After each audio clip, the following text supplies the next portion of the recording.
ఇప్పటికే ఇజ్రాయెల్ అయితే చాలా క్లియర్‌గా ఉంది. యుద్ధం మధ్యలో ఆపడం. కొంతమంది ఏం ప్రచారం చేస్తున్నారంటే, అమెరికా దగ్గర ఆయుధాలయిపోయినాయని. అమెరికా దగ్గరే ఆయుధాలయిపోతే ఇరాన్ దగ్గర ఆయుధాలేమైనా ఎక్కువుంటాయా అమెరికా కంటే? అమెరికా దగ్గర కంపెనీలు ఉత్పత్తిని వేగంగా చేయగలుగుతాయి. రష్యాతో సందర్భంలో కూడా అమెరికా దగ్గర ఆయుధాలయిపోయినాయని ప్రచారం చేశారు. ఉక్రెయిన్‌కి ఇవ్వడం నుంచి తప్పించుకోవడానికి ఆ మాట చెప్పింది. కానీ ఆయుధాలు కంటిన్యూగా సరఫరా చేస్తూనే ఉంది కదా! మళ్ళీ ఆ తర్వాతనే ఇరాన్ యుద్ధంలో మళ్ళీ ఎట్లా వాడగలిగింది? అమెరికా దగ్గర ఆయుధాల కొరతే ఉంది. అవసరమైతే ఇంకో 100 కంపెనీలు కొత్తగా పెట్టి ఇమ్మీడియేట్‌గా తయారు చేస్తుంది.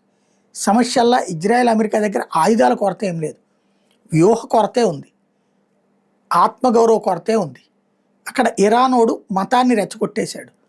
ప్రతి ఒక్క సాధారణ ప్రజలకు కూడా తుపాకులు ఇస్తున్నాడు. దాన్ని బట్టి అర్థం చేసుకోవచ్చు ఏ స్థాయిలో వాడు సిద్ధంగా ఉన్నాడు. గ్రౌండ్ లెవెల్ పెనిట్రేషన్‌తో తన వైపుకి తిప్పుకునేటటువంటి ఒక ఎత్తుగడ అమెరికా, ఇజ్రాయెల్ ఫెయిల్ అయినాయి. దానివల్లనే దాడులు చేయలేకపోతున్నారు. జనాల్ని చంపేయాలి. అప్పుడు ప్రజా ప్రతిఘటన పెరుగుతుంది. యాంటీ ఇజ్రాయెల్, యాంటీ అమెరికా భారీగా సెంటిమెంట్ పెరుగుతుంది. అందుకోసమే ఏం చేయాలో అర్థం కాక తలబట్టుకుంటున్నారు.